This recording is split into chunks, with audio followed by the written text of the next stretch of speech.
Ohio State head coach Urban Meyer thought roughly six-ish amount of players would be leaving for the NFL draft. Well, that number jumped to 9. Quote, 9's a lot. The 4 or 5 is more manageable. One year at Florida, we had 12 players send in their paperwork, and you're like, my goodness. I mean, it's what we do when you recruit like that. I've been in scenarios where you don't have a lot of conversations about the NFL because you don't have that caliber of players. This was over the top, end quote.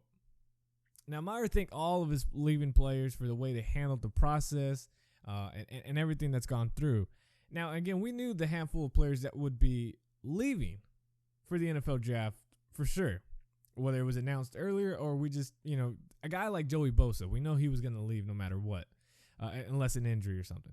Ezekiel Elliott, backup quarterback Cardale Jones announced, earlier in the season, which I still am mind blown why he's even doing it, why he just doesn't transfer, because honestly, unless you're the Cleveland Browns, I don't think anybody drafts him in the top 5 rounds.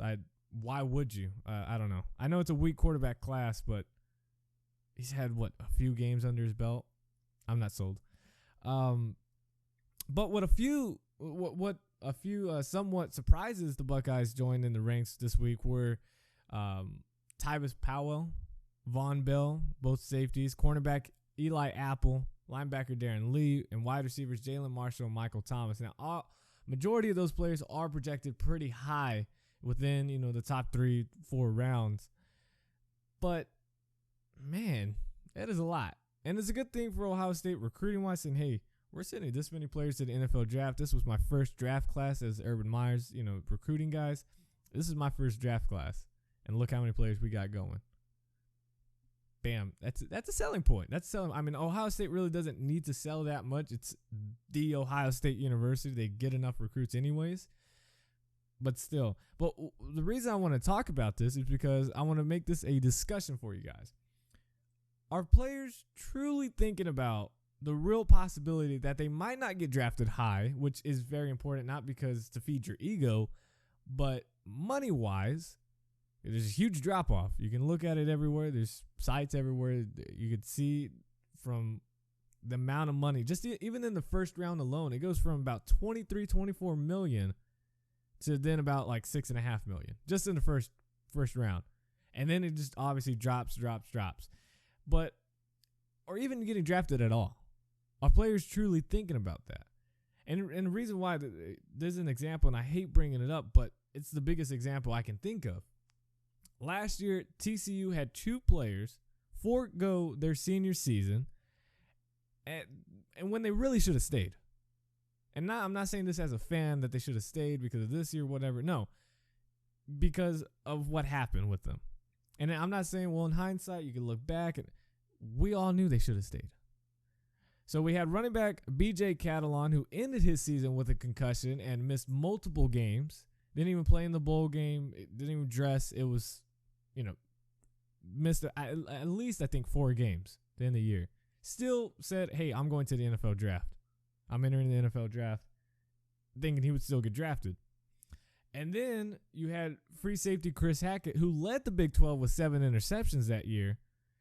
But we all knew he needed another season under his belt to be drafted at least in the top 3 rounds. I think had he stayed, he would have been and did the same thing basically, especially the season that we had defensive stars going out, him and Derrick Kendrick being teammates again. I think easily he would be in the top 3 rounds, easily. But in the end, both were undrafted, and only Hackett is on the practice squad. I think he's on the second team practice squad. Just like in a year. I don't know. I understand people come from different situations and people come from, different homes and lifestyles where they need the immediate money, because even if you look at practice roster, it's still a good salary. But in the end, when would you decide to enter the NFL draft is what I'm asking. Would you, right after your junior year, no matter where you're projected, are you going to go because you're like, hey, that's money, I'm going, I don't care if I even get drafted.